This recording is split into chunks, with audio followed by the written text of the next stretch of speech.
Ciao a tutti, benvenuti sul mio canale, io sono Hi-Fi Chip e mi occupo di recensioni di prodotti audio e in particolare di prodotti Hi-Fi. Benvenuti in questo nuovo video. L'azienda Vulcano, dopo aver visto la video recensione che ho fatto delle Vulcano A4 Arc, video recensione che trovate sul canale e potete cliccare in alto a destra sul banner per andarci direttamente, mi ha contattato e mi ha chiesto se volevo provare le sorelle maggiori delle Vulcano A4 Arc, in particolare le Vulcano A5 Arc, che sono sempre dei diffusori bookshelf ma di dimensioni molto più grandi rispetto alle A4 Arc, e vi dico già le prestazioni sonore sono veramente superiori alle A4 Arc. Prima di iniziare con l'unboxing vi ricordo di iscrivervi al canale se ancora non l'avete fatto, così da non perdervi le prossime recensioni. Ma ora andiamo subito ad aprire la scatola di queste Vulcano. Per prima cosa troviamo una busta che contiene il manuale di istruzioni e anche un cavo ottico. I diffusori sono ben imballati e per toglierli semplicemente vado a ruotare l'imballo sottosopra in modo poi da sfilare la scatola di cartone. Oltre ai diffusori è presente nell'imballo anche una piccola scatolina di cartone e poi andremo a vedere cosa conterrà. I diffusori dentro l'imballo sono inoltre protetti da due buste di plastica e come possiamo vedere sono presenti anche degli ottimi piedini in gomma già incollati sotto i diffusori, quindi possiamo tranquillamente posizionarli su superfici delicate. La finitura è davvero molto bella, infatti sono rivestite da un vinile color legno, mentre la tela è color grigio. Esteticamente si presentano veramente molto bene, io adoro il design di questi diffusori, sono semplici ma allo stesso tempo molto belli esteticamente e anche di ottima qualità. Andiamo a vedere ora cosa contiene la piccola scatola di cartone che è contenuta all'interno dell'imballo. Per prima cosa troviamo un cavo che serve a collegare tra loro i due diffusori. Poi troviamo l'alimentatore, che è un alimentatore switching e in particolare ha un'uscita da 24 volt 2 A, quindi ha una potenza totale di circa 50 watt. Poi troviamo un classico cavetto RCA, poi un cavetto RCA mini jack, due batterie del tipo AAA per il telecomando e infine dentro una busta di plastica troviamo il telecomando vero e proprio. Ora andiamo a vedere la parte frontale dei diffusori, vado a rimuovere le copertine che sono ad incastro e gli incastri sono ben serrati, infatti sono un po' dure da togliere. In questo modo possiamo vedere gli altoparlanti. In particolare possiamo notare che i tweeter, che sono gli altoparlanti designati a riprodurre le frequenze alte, sono da 1 pollice e con cupola in seta e sembrano di ottima qualità. Invece i due woofer, che invece riproducono la parte medio-bassa, sono da 5 pollici e anche questi sembrano di ottima fattura. Sul diffusore destro troviamo poi anche un ricevitore a infrarossi, che è il ricevitore del telecomando, e che ha anche un LED che ci indica lo stato dei diffusori, quindi si illumina in colori diversi in base all'ingresso selezionato e ad altre funzioni. Andiamo ora ad analizzare la parte posteriore dei diffusori. Possiamo subito notare che i due diffusori sono completamente diversi posteriormente e questo è dovuto al fatto che uno, in particolare quello di destra, presenta la parte di amplificazione, quindi presenta tutti gli ingressi analogici digitali e ha dentro di sé la parte di amplificazione, mentre l'altro diffusore è semplicemente un diffusore passivo e viene collegato al diffusore di destra con un cavo e in questo modo riceve il segnale dall'amplificatore che è invece allocato nel diffusore di destra. Per entrambi i diffusori troviamo poi il condotto reflex che è di buone dimensioni e questo però ci impedisce di posizionare i diffusori a ridosso del muro. È necessario infatti lasciare almeno un 5-10 cm dalle pareti per far sì che l'aria dal condotto reflex defluisca correttamente. Ora andiamo ad analizzare da più vicino la parte delle connessioni. Per prima cosa troviamo i due connettori deputati al collegamento fra i due diffusori, che sono dei connettori particolari. Possiamo notare che questi connettori hanno 5 poli, quindi possiamo facilmente intuire che in realtà la cassa di sinistra non ha un crossover all'interno, ma viene biamplificata dalla cassa destra. Quindi abbiamo dei crossover elettronici che vengono messi prima dalla parte di amplificazione e poi abbiamo due amplificazioni separate per la parte del woofer e per la parte del tweeter, questo per entrambi i diffusori. Cosa che invece non avveniva con le sorelle minori, le A4 Arc, infatti avevamo un cavo a 2 poli solamente che collegava i due diffusori, quindi in quel caso era impossibile effettuare una biamplificazione. Analizzando ora invece la plate degli ingressi della cassa di destra, troviamo 3 tasti in alto, in particolare quello di accensione, di selezione degli ingressi e di selezione delle equalizzazioni. Poi troviamo 3 potenziometri, uno per il volume, uno per la regolazione delle frequenze alte e uno per la regolazione delle frequenze basse. Vediamo ora gli ingressi per il segnale audio. Troviamo un ingresso ottico, poi un'uscita sub, un classico ingresso di linea destro-sinistro, un ingresso HDMI ARC. Questo è un ingresso molto interessante in quanto ci permette di collegare i diffusori a un qualsiasi televisore provvisto di uscita HDMI ARC e in questo modo possiamo anche comandare i diffusori tramite il telecomando del televisore. In particolare possiamo alzare il volume e abbassare il volume direttamente dal telecomando del televisore e anche accendere e spegnere i diffusori quando viene acceso e spento il televisore, e questa è una funzionalità molto comoda. Poi abbiamo un ingresso USB per pendrive che ci permette di riprodurre della musica che abbiamo su appunto delle chiavette, e infine poi abbiamo l'ingresso per l'alimentatore. Vediamo velocemente anche il telecomando che ci viene dato in dotazione. È un semplice telecomando che ha il tasto di accensione, il tasto mute, il controllo del volume più e meno, i tasti freccia destra e freccia sinistra per il pausa per gestire la riproduzione tramite USB e tramite Bluetooth. Poi abbiamo i 5 tasti della selezione delle sorgenti, ottico, ARC, Bluetooth, USB e Line. Poi abbiamo i 3 tasti colorati che equivalgono alle 3 equalizzazioni, in particolare Movie, Music e Dialogue.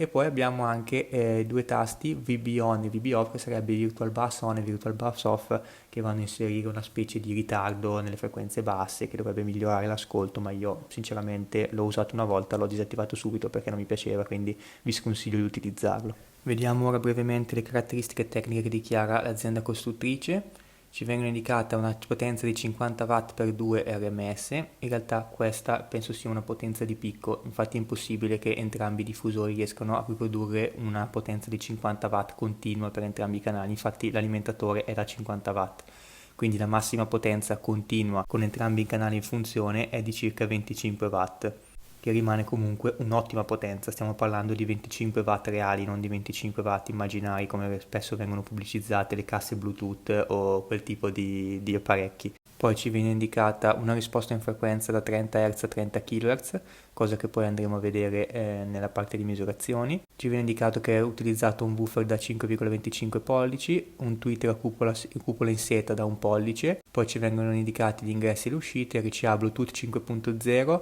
ingresso ottico, USB per la lettura delle tracce, HDMI ARC, uscita subwoofer. Poi ci vengono indicate le dimensioni, che sono di circa 17 cm di larghezza, 24 cm di altezza e circa 28 cm di profondità. Quindi le dimensioni non sono molto compatte, sono le classiche dimensioni di un diffusore bookshelf con un cono da 5 pollici. Poi ci viene indicato il peso per la coppia, che è di 7 kg, quindi circa 3,5 kg per diffusore. Come al solito andiamo a smontare i diffusori per vedere come sono fatti all'interno. Per prima cosa vado a smontare il woofer. Quest'ultimo ha un discreto peso e sembra di ottima qualità. Il cestello è realizzato in materiale metallico, penso alluminio, e il magnete è di generose dimensioni. Devo dire che mi sembra veramente ben realizzato. All'interno della cassa è presente poi del materiale fonoassorbente. Andiamo ora invece a smontare la plate di amplificazione del diffusore di destra. Una volta svitate le viti possiamo togliere la plate e come vediamo al suo interno c'è montata una scheda elettronica, che è la scheda che gestisce tutti gli ingressi e le funzionalità dei diffusori e si occupa anche dell'amplificazione degli stessi. Infatti, andando a vedere da più vicino la scheda, possiamo notare un grande dissipatore di calore sotto cui è montato praticamente il chip di amplificazione, quindi il dissipatore serve appunto a dissipare il calore provocato dal chip di amplificazione.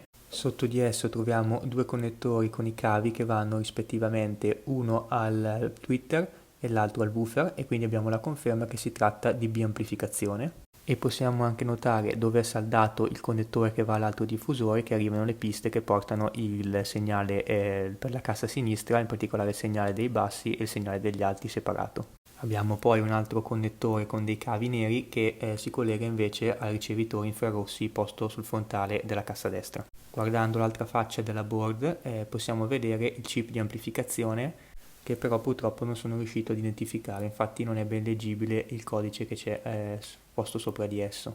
Quindi in generale, per quanto riguarda lo smontaggio sia per la parte elettronica ma soprattutto per la parte dei woofer, devo dire che la percezione di qualità è veramente alta.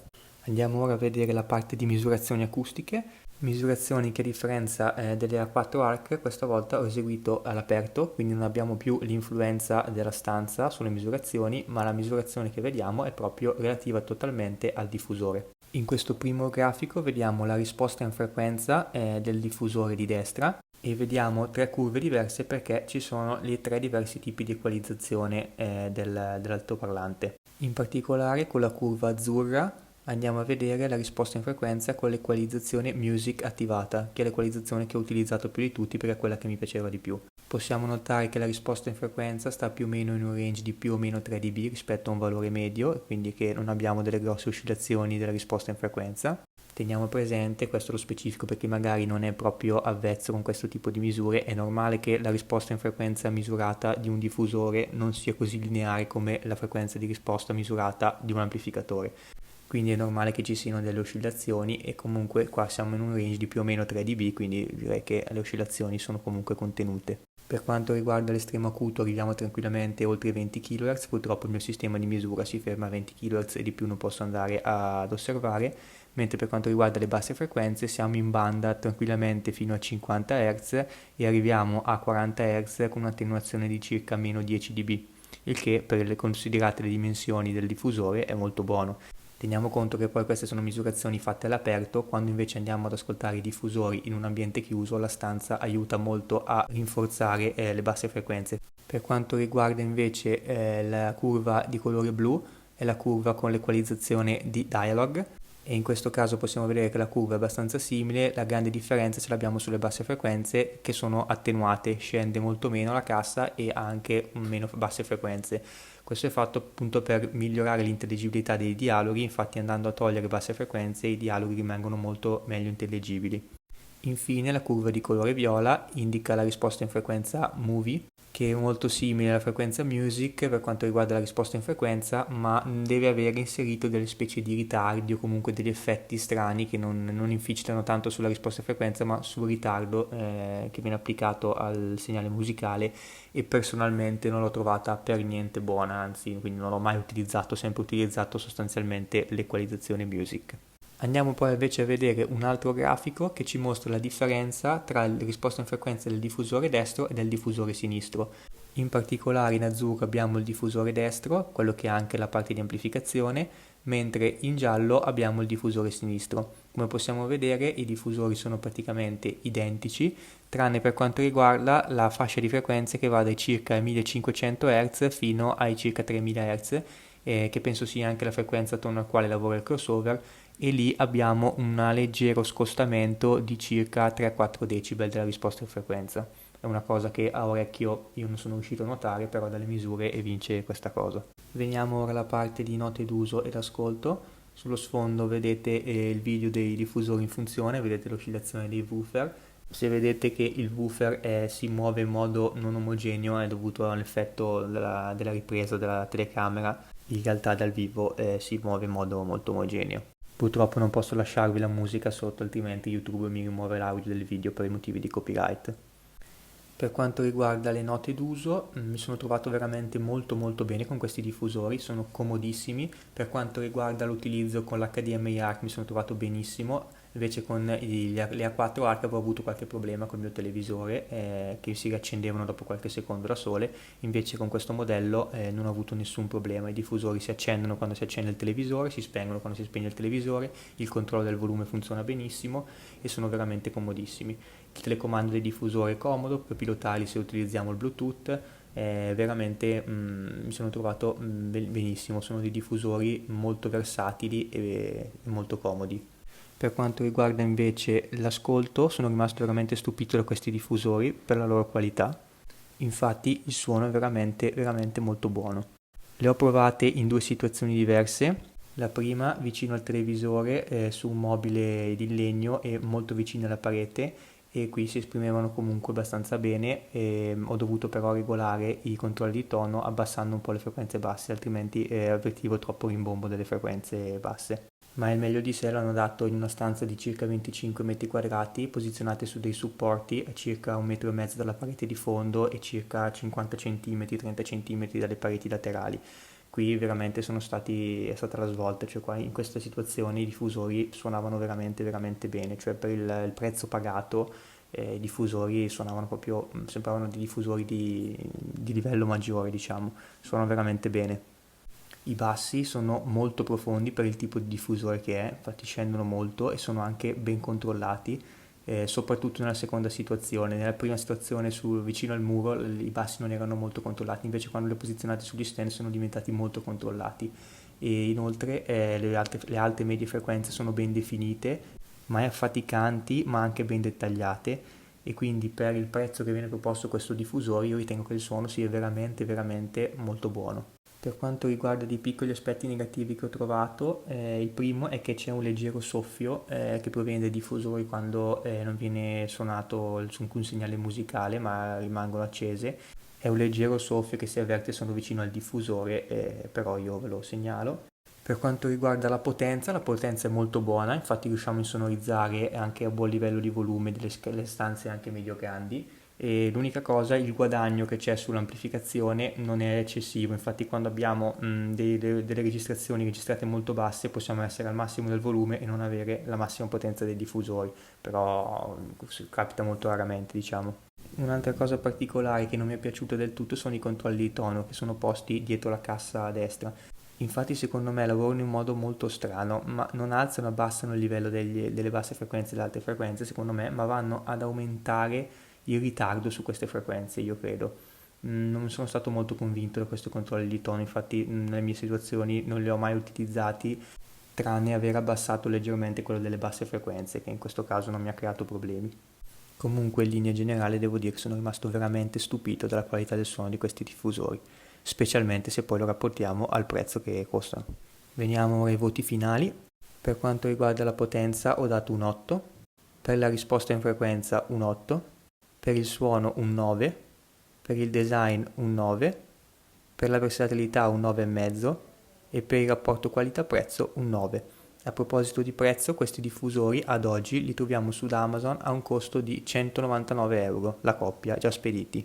E per me tra i vari diffusori che ho acquistato e provato di livelli di fascia economica sono quelli dal miglior rapporto qualità-prezzo. Comunque vi lascio il link Amazon in descrizione al video in cui potete andare a controllare il prezzo, infatti spesso Amazon fa qualche offerta su questi diffusori, il prezzo può variare da giorno a giorno, quindi non è detto che il prezzo che vi sto dicendo ora, il giorno in cui registro il video, non è lo stesso in cui lo state guardando voi, quindi vi consiglio di passare dal link in descrizione per controllare il prezzo. Vi ricordo inoltre che il link in descrizione è un link affiliato con Amazon, quindi se voi decidete di acquistare questi diffusori o qualsiasi altro prodotto passando dal mio link, per voi il prezzo non cambia né un centesimo, ma Amazon mi riconosce una piccolissima percentuale che potrò utilizzare per migliorare il setup che utilizzo per registrare i video. Quindi vi ringrazio se decidete di passare dal mio link per fare qualsiasi acquisto su Amazon. Grazie di essere arrivati fino a questo punto del video. Vi chiedo di lasciare un like se il video vi è piaciuto e di iscrivervi al canale se ancora non l'avete fatto. Grazie e alla prossima recensione.